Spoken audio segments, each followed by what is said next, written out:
വളരെ എളുപ്പം തയ്യാറാക്കാൻ പറ്റുന്നതും നല്ല ടേസ്റ്റി ആയിട്ടുള്ള ഒരു ദാൽ ഫ്രൈ ഉണ്ടാക്കിയാലോ? ഞാനിവിടെ എടുത്തിട്ടുള്ളത് ചുവന്ന ദാലാണ്. ഇത് നന്നായി കഴുകി 20 മിനിറ്റ് വെള്ളത്തിൽ കുതിർത്തി മാറ്റി വയ്ക്കുക. അതിനുശേഷം നമുക്ക് കുക്ക് ചെയ്തെടുക്കണം. അതിനായിട്ട് വറ്റൽമുളക്, കറിവേപ്പില, ഉപ്പ്, വെളിച്ചെണ്ണ എന്നിവ ചേർത്ത് നന്നായി ഇതിനെ കുക്ക് ചെയ്ത് മാറ്റി വയ്ക്കാം.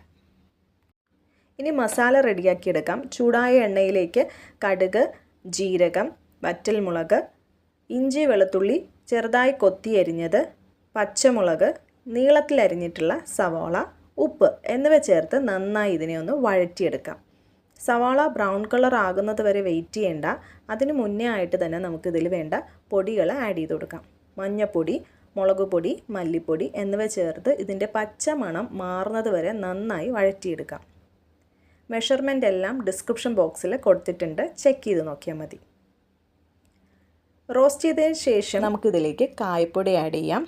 അതിനുശേഷം നല്ല പഴുത്ത തക്കാളി വെള്ളവും ചേർത്ത് തക്കാളി വേകുന്നത് വരെ നമുക്ക് കുക്ക് ചെയ്തെടുക്കാം.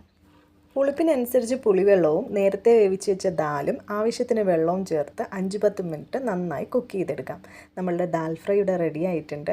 ചപ്പാത്തിയുടെയും ഈവൻ ചോറിൻ്റെ കൂടെയും നല്ലൊരു കോമ്പിനേഷനാണ്. ഈ ഒരു റെസിപ്പി നിങ്ങളെല്ലാവരും ഒന്ന് തയ്യാറാക്കി നോക്കണേ.